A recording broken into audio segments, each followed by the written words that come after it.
ফিজিধা Memorial বালিকা উচ্চ বিদ্যালয়ের প্রধান শিক্ষক হেডমাস্টার আকরামের দ্বিতীয় ওয়াইফ। আমার নাম রিনা আক্তার বেগম। তো আমি আকরামকে বিয়ে করি ওর সন্তান না হওয়ার জন্য। ওর প্রথম যে ওয়াইফটা, ওনার বাচ্চা কাচ্চা না হওয়ার জন্য ওনার সঙ্গে আমার বিয়ে হয়। আমি ওনাকে দিয়েছি প্রথম বর্ষে যখন পড়াশোনা করি, তখন আমি ওনাকে বিয়ে করি।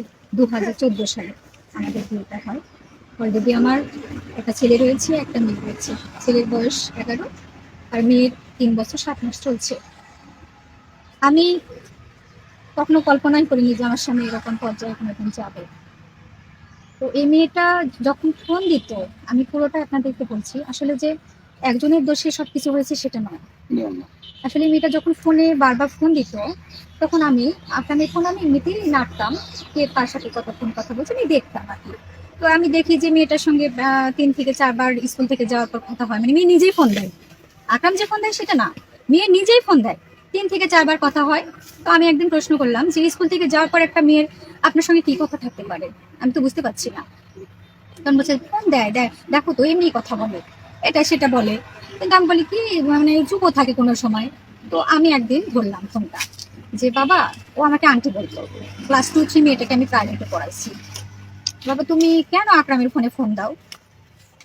তখন মেলা কথাই বললাম, কথা বলার প্রেক্ষিতে কথা বললোই না। যখন আমি বলছি কথা যদি না বলো তাহলে আমি তোমার মাকে ডাকবো, কিন্তু কারণ আমি দেখতেছি দীর্ঘ কয়েক মাস ধরেই তুমি এভাবে কথা বলছো, এর কারণ কি আমাকে তো জানতে হবে। তখন বলছে আন্টি আমি কেন কথা বলি আমি নিজেও জানি না। আমি যে কেন কথা বলি, কথা বলতে ভালো লাগে এরকম।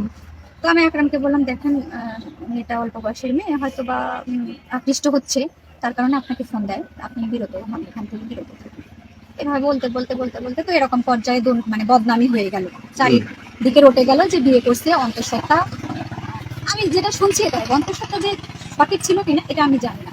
এটা রোটি ছিল। হ্যাঁ, এটা রটছে, খালি রটাটুকুই আমি জানি। আসলে যে এটা বলতে পারবে ওনার প্রথম ওয়াইফ, কেননা ওর বাসাতে যাওয়া আসা ওই ভালো জানে, বুঝছেন। আর পরে তো এই মানে এভাবে কাটতে কাটতে এই তো রবিবারের দিনে আমি বাজার থেকে ফেরার পরে ফ্রেশ হয়ে আমি দাঁড়িয়ে আছি। আকরাম জানে না যে আমি দরজার পাশে দাঁড়িয়ে আছি। তো ওনার প্রথম ওয়াইফ ফোন দিল, আর ফোন দিলে আকরাম আবার লাউড দিয়ে কথা বলে। তো ফোন দেওয়ার পরে লাউড দিল, আমি দাঁড়িয়ে আছি। তখন বলছে যে তুমি কোথায় আসো? বাসায়। কি করছো, একা আসো? হ্যাঁ। এখনই আসো তো। আমার মনে তখন সন্দেহ জেগেছিল যে কেন ডাকলো, এরকম করেই ডাকি, এরকম করে মেয়ে তো আকরামকে ফোন দেয় না, বুঝছেন। এই ঘটনার এই যে এত বদনাম হয়ে গেছে, এগুলোর পরে মেয়ে কিন্তু আকরামকে ফোন দেয় না। মেয়ে প্রথমে ফোন দেয় স্বপ্নাকে, ওনার প্রথম ওয়াইফকে ফোন দিয়ে আকরাম কোথায় আছে আগে জেনে নেয়। তারপরে আকরাম যদি আমার কাছে থাকে সেখান থেকে ডেকে নিয়ে এসে কথা বলাই। এরকম কোন প্রথম স্ত্রী হতে পারে আমার জানা মতে, আপনাদের জানা মতে আছে কিনা জানি না, জানি না, বুঝছেন। অনেক কষ্ট করছি, ডাকা নিল। তখন আমি খোঁজ নিলাম, তো খোঁজ নিয়ে দেখি মেয়ে মানে বাসায় আসছিল রবিবারের দিনে, সবকিছু নিয়ে অলরেডি মেয়ে বাসায় চলে এসছে। তখন আমি আকরাম আসলো কিছুক্ষণ, 1 ঘন্টা পরে আসলো বাসাতে। আমি প্রশ্ন করলাম যে কি ব্যাপার, আপনার কি ওই মেয়েটা বাসায় এসেছিল নাকি ফোন দিয়েছিল কথা বলার জন্য ডাকছিল, কোনটা? এরকম কথা বলতে বলতে আকরাম বললো যে আমি বিয়ে করেছি, আমি তাকে সামাজিক স্বীকৃতি দিতে চাই। আমার বড় বউ যদি চাকরিজীবী হয়ে তাকে মেনে নিয়ে থাকতে পারে, তাহলে তোমার সমস্যা কোথায়? এরকম কথা সে বলে ফেললো। তখন আমি বললাম আমি আপনার সঙ্গে তো আগে জড়াবো না, এটুকু জানার আমার ছিল যে আপনি বিয়ে করেছেন কিনা। এত কিন্তু অনেক মিথ্যাচারী আমাকে বলেছেন। আমি কিন্তু ঢাকা অবধিও গিয়েছি তার ভাত খাবো না বলে, যখন এগুলো বদনাম হলো আমি খাবো না বলে চলে গিয়েছিলাম।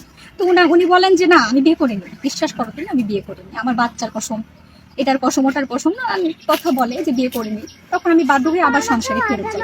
এখানকার সবাই জানে না অনেক কয়বার আসছি যে আমি তাকে ভালোবেসে বিয়ে করেছি। সে আমার পিছনে 7টা বছর ঘুরেছে, ঘোরার পরে যখন দিয়েছি প্রথম বছর তখন আমি তাকে বিয়ে করি। আপনি কি এই স্কুলের ছাত্রী ছিলেন? হ্যাঁ আমি ছিলাম, ওই স্কুলেই ছাত্রী ছিলাম। কোন ক্লাস থেকে কোন ক্লাস লেখাপড়া করেছেন? আমি 7-এ ভর্তি হয়েছি, এসএসসি পাস করেছি। এই স্কুল থেকে? হ্যাঁ। কত সালে এসএসসি পাস করেছেন? 2010 সালে পাস করেছি।